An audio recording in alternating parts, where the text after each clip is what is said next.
Hey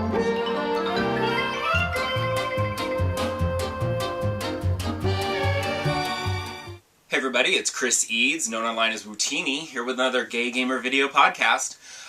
This week, I want to talk about Resident Evil.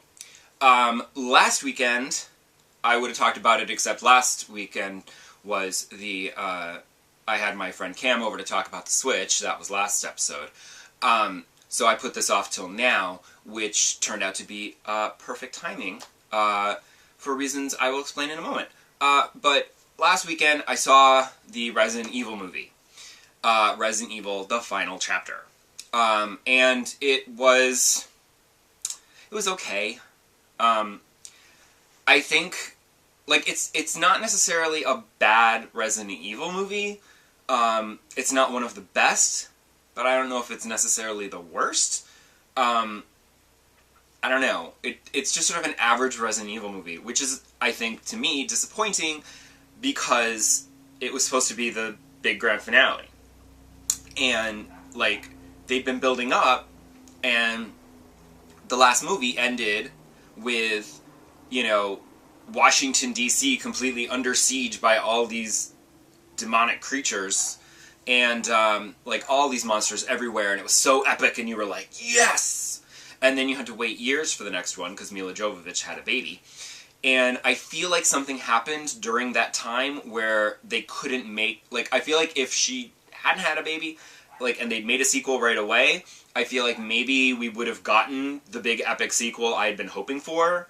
But because there was a time delay, they couldn't get people back, and they couldn't do that, so, we ended up with basically what amounts to, I was hoping for a big grand finale where every surviving character from every previous Resident Evil movie that they could get, and could afford to bring back, because some of them are cheap, but then some of them might be a little bit more money, so maybe they wouldn't get them. But they would everybody would come back, and you have this big grand finale, epic battle against Umbrella, and defeat them and save the world, kind of thing. That was the grand finale I was hoping for. And what you get in Resident Evil: The Final Chapter is basically another Resident Evil movie, where Alice finds a bunch of survivors who die one by one. They're just cannon fodder as she works her way towards the big bad. And it just, in this movie, the ending is a little bit more definitive than any of the others, because here it's like, we're going to end it, mostly. And I just found that kind of disappointing, because it just felt like another Resident Evil movie. There wasn't anything special about it. And I felt like as the grand finale, it should have been a little more special. And it was frustrating, because I had actually, expecting a big grand finale, I had gone back over the previous month or so and watched the other 5 Resident Evil movies, so that I would have them a little fresher in my brain. I mean, I've seen them all, but a bunch of times, but I wanted to have them fresh in my brain so that, like, when they made references and stuff, I could actually, you know, pick them all up right away and get it. And that was completely unnecessary. They only brought back, like, 3 or 4 characters with Alice, and it was just like, alright, whatever. I will say that I was glad that they made Jason Isaacs the villain, because he's a better actor, so he made for a better villain than, like, Wesker, who's kind of not that great. Especially not in this movie. He's like a glorified extra in this movie. It's bizarre. But there was no reason. And in fact, rewatching the earlier movies actually hurt this movie more, because they actually retcon a plot point from Umbrella's origin and the creation of the T-Virus, and they completely retcon it, and it was like, wait, what? And it's like, what? You've created this whole storyline, like, work with the storyline that you've created, you know? Don't just make shit up for the final movie to justify some plot points. Whatever. But also, just in general, The Final Chapter was not a great movie. For whatever reason, like, it's edited by someone on crack and speed at the same time. Like, it's so hard to follow the action sequences. Because A, most of it's taking place in the dark, and the editing is so frenetic that it's like this assault on your eyeballs. It's just ridiculous. And normally I like to see these in 3D because they're shot in 3D, but my husband hates 3D and he found a 2D screening and we're like, alright, fine. So we saw it in 2D. And I'm actually kind of glad that we saw it in 2D because I feel like in 3D it'd be worse. And in fact I found out later that it was converted to 3D. It wasn't shot in 3D like the last two. So I'm less interested in the 3D now, so oh well. But like, the editing was just atrocious. And the main plot is Alice has 48 hours to defeat Umbrella, or humanity, the last refuges of humanity, will be doomed. And that time limit becomes so ridiculously arbitrary, and it's like, oh my god, I only have 2 hours left. And I'm like, if you stretch this out like movies do when you have countdowns, and they save the day with like 1 minute left on the clock, it's like, if you save humanity with 1 minute left on the clock, that means what? Like there's 3 people left? It's so stupid. And every time they would check the countdown, I just would roll my eyes and I'm like, this makes no sense. Ugh. And I know you're not supposed to think too hard about Resident Evil movies, but that was such a glaring plot hole thing that just I couldn't overlook because they kept going back to it. Like if they'd said it, I would have gone, what? That makes no sense. And then if they'd ignored it the rest of the movie, I'd have been fine. But whatever. So, disappointing. Not the ending I was hoping to get. Oh well.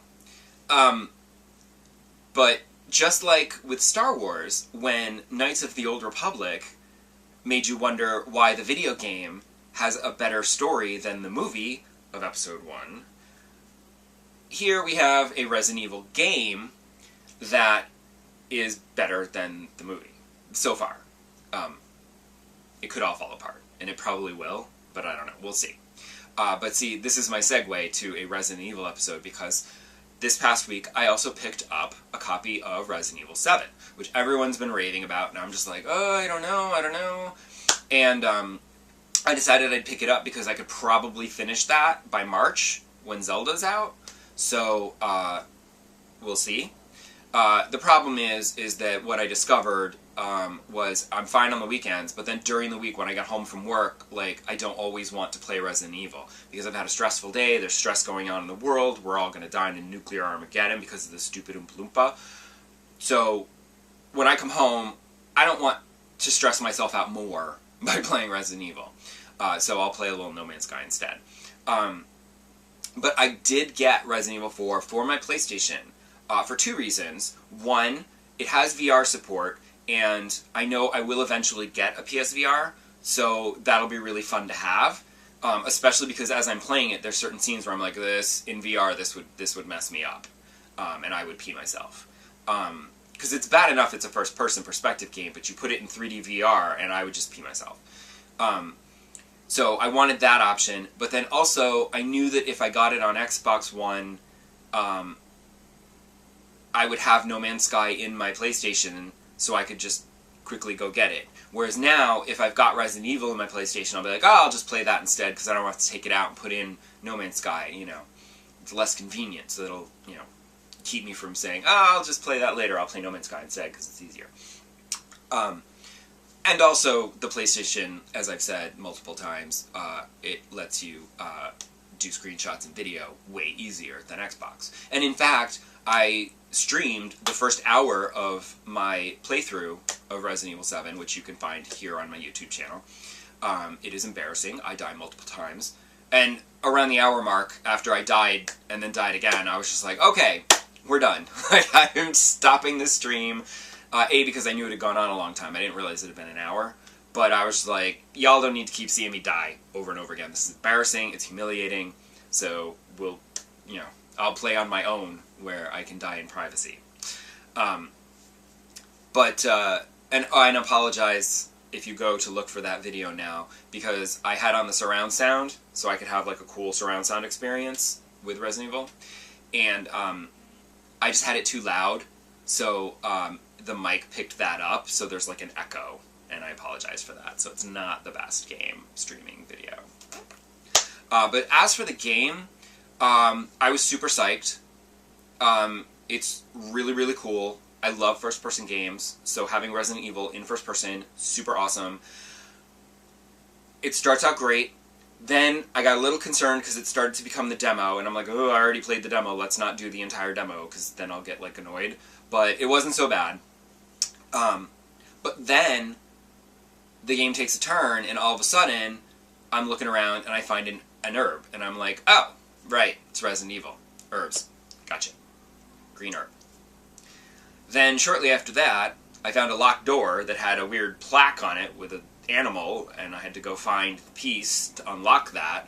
And beyond that, there are more rooms with doors that had weird keys and plaques to unlock things and statues, and I was like, oh yeah, okay, it is a Resident Evil game.